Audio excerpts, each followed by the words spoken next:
গত দুদিন গরমের মাত্রা তো একটু বেশি, তো সেই জন্য ভাবলাম সকাল সকাল অন্য কিছু না খেয়ে সুজির গোলা রুটি আর টক দই খাওয়া যাক। তারপর খেয়ে দিয়ে চলে গেলাম রান্নাঘরে। আজকে দুরকম রান্না হবে, ছোট ছোট বাটা মাছের পাতলা ঝোল আর সাথে হবে চিকেন কষা। তো নুন হলুদ দিয়ে মাখিয়ে রাখা বাটা মাছটাকে প্রথমেই সুন্দর করে ভেজে নিলাম, আর তারপর ওই ভেজে রাখা মাছের তেলেই দিয়ে দিলাম কালো জিরে, টমেটো, কাঁচা লঙ্কা। তারপর একটু এদিক ওদিক নাড়াচাড়া করে অ্যাড করলাম লবণ। কিছুক্ষণ পর টমেটোটা গলে আসতেই ওর সাথে অ্যাড করে দিলাম আদা বাটা, হলুদ গুঁড়ো, সামান্য লাল লঙ্কার গুঁড়ো আর জিরের গুঁড়ো। তারপর ওর সাথে অ্যাড করলাম জল, আর হয়ে গেল একটা পাতলা ঝোল। তো এরপর চিকেনের পালা। প্রথমেই আলুটাকে নুন আর হলুদ দিয়ে লাল লাল করে ভেজে নিলাম।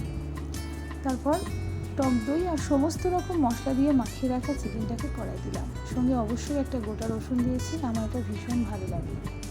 আর আজকে চিকেনটা একদম মাখা মাখা করব, তো সেই জন্য জলটা ভীষণ অল্প দিয়েছি। তো চিকেন প্রায় হয়ে গিয়েছে, আর এই যে মাখা মাখা চিকেন, তার সাথে শসা, টমেটো আর ভাত নিয়ে বসে পড়েছি।